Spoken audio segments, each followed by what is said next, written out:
Hi there, everybody. Hugh here. Good to be with you again. Last night, I did a video that was me reading from some prison writing I did, unedited since 2011 when I got out. And so people seem to find that interesting. And so I thought I would read a little bit more. It's a very chilly day still here in Southern Illinois, and but we're toughing it out and we're going to be all okay. And so what I'm going to do here is the very first day I was um, in Leavenworth there. When I was writing this, I was writing, walking around in my writing in my little tiny address book that I got from the commissary. I wound up getting a few dozen ones. They're very small, and then I would go into the prison library and type in the evenings on the typewriters. Did that a lot, where people thought I was a lawyer and they asked me about legal questions, which I couldn't answer. I said I'm not a lawyer, but I wound up writing or typing up a lot of letters for different people my time there, and so that was a very good skill to go in there with. So I hope no one ever finds themselves in such a situation, but if so, having the skill of being able to type proved very valuable to me. And also, some of this makes me cringe a bit. It could definitely use some editing, but it's raw and accurate for the times. I changed the name. I was writing, uh, thinking I was going to be writing a novel, and just changing names of places. I changed the name of Leavenworth to Lincolnwood and changed the location not from Leavenworth, Kansas, but a fictional place called Lincolnwood, Wyoming. I changed the names of people and even changed my own name from Hugh to Benjamin Hughes. Benjamin actually happens to be my middle name and all. And for a time, I operated early on online with the alias Benjamin Hughes. Didn't get anywhere in that way. Didn't get anywhere until I used my real name, which made things get wild and all. But such is life. And so I'm going to read to you here the very first day, and I'm going to try to do it here in increments maybe of 5-6 minutes, and see if I have like part one, two, three, and whatever it is for the very first day in prison. So here goes. All right. October 27th, 2009 was 4 days before my 32nd birthday. I guzzled the last beer 8 hours before the guards threw my soggy clothes in the garbage, and I paid the waitress for my unfinished breakfast 1 hour before every crevice of my bare body was inspected for contraband. I smoked my final cigarette 20 minutes before I slipped on the stained boxers and awaited the next barked command. The guards met me outside the gate after I stood and shivered for a few minutes in the chilly morning wind. "You been drinking today, boy?"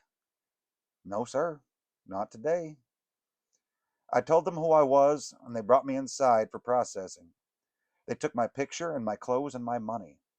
They gave me a new number, and they told me where to stand or where to sit when sitting was permitted. I sat for the longest time in a holding cell with a fellow who introduced himself as Nick Smith. "Benjamin Hughes," I said. We didn't shake hands. He was twice my age, also from Illinois, and like me, he'd never been to prison before. Tall and skinny, with a weariness to him and patches of gray hair on his head. I thought he might be a worn out politician, ragged from exhausting scandals, but I didn't inquire. "Do you know what time it is?" he asked. "I think it's a little after noon." He shook his head. "I'll be damned. I've been in this room since 6:30 this morning." "What's that?" "I say I've been in here since 6:30 this morning." The guards had given us face masks to wear, and they said it was because of the swine flu threat. Our voices bounced around the room, and we couldn't read each other's lips. Conversations were challenging. "That's a long time." Nick nodded his head. We said nothing else for a while and stared at the blank walls, the ceiling, and the floor of the echoing room. It was solid concrete and painted in stark shades of gray. Foreboding noises came from my insides, and sordid notions bounced in my brains as I gave the toilet a few ugly glances. Shaking my head and rubbing my stomach, I heard my internal voice speaking to me. Not yet. Not in here. The circumstances were still shocking. This was no county jail, drunk driving, penny ante punishment. This was Lincolnwood Federal Prison, where the Amos Hoods went. Lincolnwood Prison in Lincolnwood, Wyoming, was built around a military fort hardly occupied and sits in the middle of a town barely populated. They say that the fort was constructed at the end of the Civil War, but was used primarily to control, if not eradicate, the Indian tribes and to protect the railroad effort soon to stretch across the territory. Lincolnwood Prison has enjoyed its place in modern culture with reference in crime novels and gangster films, most famously, perhaps, when Marshall Stone captured Amos Hood in Crooked Neck, saying, "You got yourself a new career, Amos. Bustin' gravel at Lincolnwood, you dirty dog, you." Lincolnwood is where they sent the bootleggers, Dust Bowl bandits, Depression-era bank robbers, and other such ne'er-do-wells of the bygone days. In later years, mobsters from Denver, Kansas City, Las Vegas, and elsewhere were the primary occupants.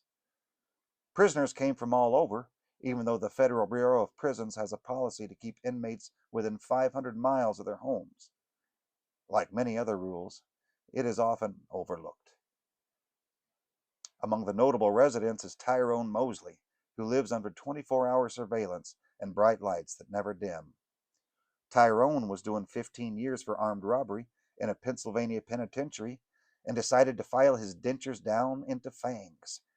He bit the throat of a guard, Rick Raymond, who supposedly tormented him every day.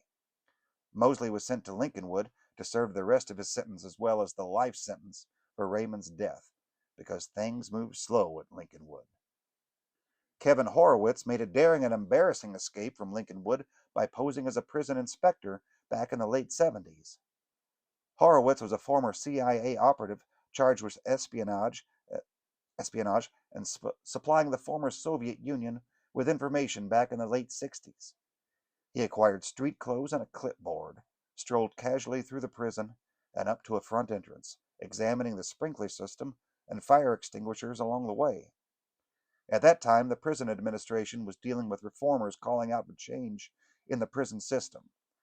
A guard at the desk opened the door, not recognizing Horowitz, and he remains as the only successful escapee from the prison. No elaborate tunnels or desperate standoff.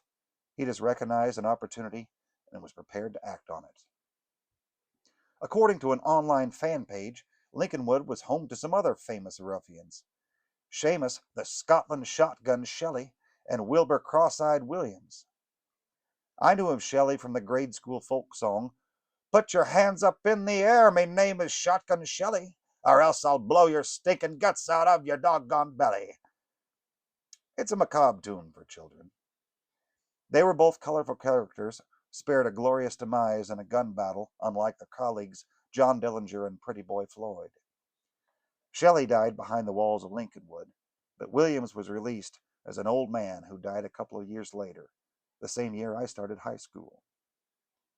In the second half of the 20th century, the federal government started cracking down on other criminals besides bank robbers, kidnappers, counterfeiters, and such marauders.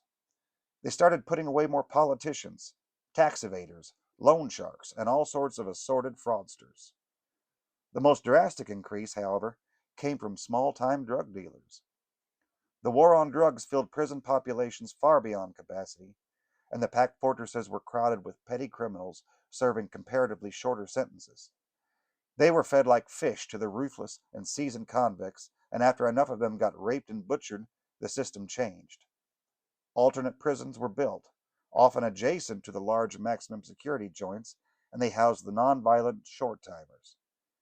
These were the criminals with no more than 10 years to serve and without severe violence or sexual assault on their records. These minimum security institutions were less like the forced labor camps in Siberia and more like the summer camps for band students and Boy Scouts. Back in the 1960s and 70s, the camp at Lincolnwood and others throughout the country were the best places to do any kind of time. Some of them likely still are. Camps even got the reputation and the nickname Club Fed from reports of high-profile politician and white-collar offenders living it up in luxury. But those days are long gone. At least they are at Lincolnwood. Today it is a dilapidated ruin, full of flaky asbestos, thick layers of peeling lead paint, mounds of black mold, 459 wretches bored out of their brains, and as of October 2009, me. Check out part 2. Appreciate you.